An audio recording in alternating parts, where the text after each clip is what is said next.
Hello আসসালামু আলাইকুম everyone. I hope সবাই অনেক ভালো আছেন।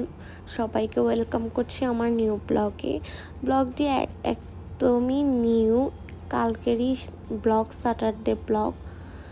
সো আজকে আমরা হসপিটালে যাচ্ছি, অ্যাপয়েন্টমেন্ট আছে ডক্টরের। দেখা যাক কি হয়, আজকে কি বলে ডক্টর। সো আমার সার্জারির 15-16 দিন হয়ে গিয়েছে। তো হসপিটালে চলে আসলাম, অপেক্ষা করছিলাম আমরা। আমাদের কল টাইম ছিল 5টায়, আমরা এসেছি 8টায়। এত মানে জ্যাম ছিল রাস্তায়।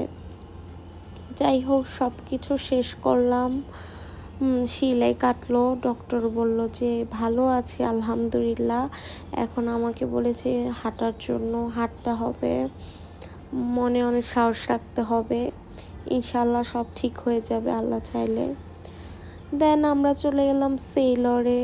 হসপিটালের পাশেই ছিল সেলর, ধানমন্ডি ব্রাঞ্চে। তারপর প্লাজো দেখছিলাম, প্লাজো নিব, কিন্তু প্লাজো আমার একটাও ভালো লাগেনি। ম্যাটেরিয়ালটা বিশেষ করে সিল্কের ছিল, আমি চাচ্ছিলাম একটু সফট, পরে যাতে আরাম পাই। তারপর একটা স্লিপার নিলাম, কারণ খুব দরকার ছিল একটা স্লিপারের। আরিশার পাপা বললো হ্যাঁ একটা স্লিপার নাও, কারণ আমি এই পায়ে বেল সিস্টেম বা শুগুলো পরতে পারছি না। তো ওদের স্লিপার কালেকশন অনেক সুন্দর, সব শুগুলাই অনেক সুন্দর ছিল সেলরের। দেন আমরা বাসায় চলে যাচ্ছি, একটু লার্জ পারমায়ও গেলাম, ওই জন্য ক্লিপ নেওয়া হয়নি। টুকটাক আমি হালকা ক্লিপ নিলাম, কারণ আমি কি ক্লিপ নিব নাকি মানে ধরে হাঁটবো। তো যাই হোক, এদিকে আমাকে আরিশার পাপা একটা বেলি ফুল কিনে দিয়েছিল।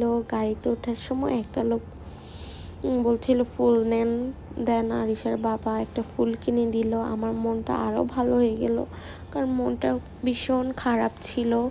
সেলাই খোলার পর পায়ে একটা ব্যথা, আর যেহেতু স্টাপলার করা ছিল আমার পায়ের সেলাইটা, তো স্টাবলারের যে পিনগুলো ওইগুলো খোলার সময় যে কতটা কষ্ট হয়েছে ওইটার বর্ণনা আর নাই বা দিলাম, আপনারাই বুঝে নিন। তা এই তো লার্জ পারমা থেকে এখানে একটা ওয়েফার নিলাম।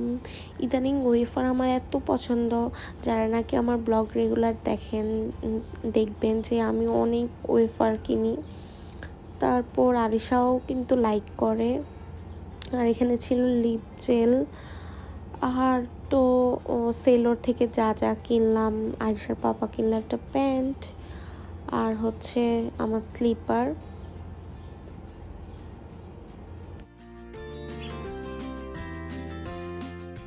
তো স্লিপারটা ভালোই লাগছিল, অনেক সফট ছিল, পরে আরাম ছিল।